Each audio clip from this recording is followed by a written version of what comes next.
a lot of what, as a professional, as a lawyer, we have, we are privileged to practice law, and part of that privilege you have to give back.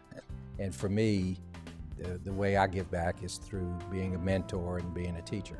What is it you think starting out as a young lawyer that is important to learn first? What is it that makes a young lawyer start out on the right track and become a strong practicing lawyer in this profession? Don't be afraid to ask for help, I think is the best. And in fact, if you're unsure, you should seek out some advice, because what we do is a layered type of business, and there are many things that you don't learn in law school that sort of you have to ask somebody that's been there already to help you. And so to reach out would be the best advice I could give. Did you do that when you first started? I did. When I first started, I worked in a little three-man firm, and one of my partners was a real estate lawyer and the other one was a patent lawyer. Neither one of them had any interest in going to court, and so I had to seek out other people to get some help. Speaking of senior lawyers, I want to read a few names to you that you might know, and I want you to tell me what you think of when you hear these names. Louis Curette, Bob Vandewerker, Drew McInnes, Buck Kleinpeter. Great lawyers that I went to when I was telling you when I was a young lawyer. In fact, I still see Mr. Curette a couple of times a week at the Y. He comes and gets on the treadmill for 45 minutes or so a couple of times a week.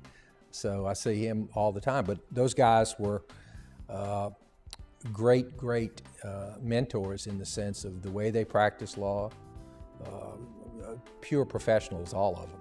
And I would say, Gerald Walter and Henry Selassie were two guys I tried a number of cases with and against, and they were terrific lawyers. I think one of the things that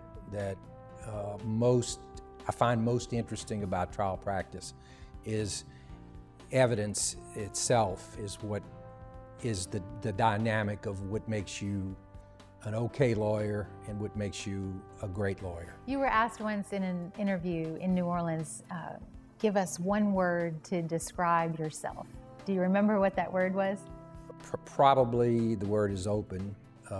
Why? And well, I think that's why I still like practicing law. I think a lot of lawyers, when they get to be at it as long as I am, they do things sort of in a repetitive, rote sort of way. And they're not challenging themselves to think about what they're doing. And so I consciously think, whenever I get a case or any kind of problem, to be open to things that I haven't thought about before, to approach it as what it is and what the client's entitled to, that it's a new case. It's not just like some other case. So open would be the word. Did that start at an early age for you? You grew up in New Orleans. Tell me about your family situation there in New Orleans. I'm an only child. I grew up in uptown New Orleans. I went to De La Salle High School, which is up on St. Charles Avenue. At that time, it was all boys. It's a Christian Brothers school, and probably owe a lot to my education there, not just in the classroom, but with the brothers, because they really instill in you a sense of being on your own and being able to figure out stuff on your own. So owe a lot to them. And when you became state bar president, you placed a lot of emphasis on the senior lawyers. I guess it was a committee at first, and now we even have a section or a division on it. Right. Tell me why that's such an important development for you. Well, there's two components to that. There's the old guys, us baby boomers, and the young people. And because the baby boomers is such a gigantic population, in the next 5 to 10 years, that dynamic will be about 25 to 30% of our practice in bar. And the same thing is true in the young lawyers under 10 years, very big group. So I think it's going to be critical for the near future to get those two groups to work together, because they both can help each other.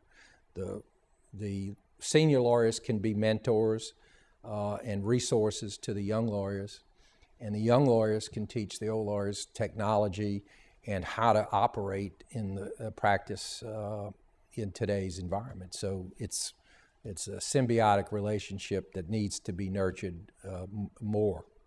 What else do you think that you need to do in your career? What is it that do you feel like there's any great mountains you haven't climbed yet? Oh, I mean, I am by nature optimistic about what's coming, on the next phone call, and I'm always excited about the as I say, I've had a very interesting, diverse practice, and it's still that way, and so I look forward to continuing to do that. And still teaching? With my teaching partner Ed Walters, we'll still be out there. We were thinking about it the other day. I think we have about 300 alums from our classes over the years, so there's a lot of them out there. You're proud of your students? Very.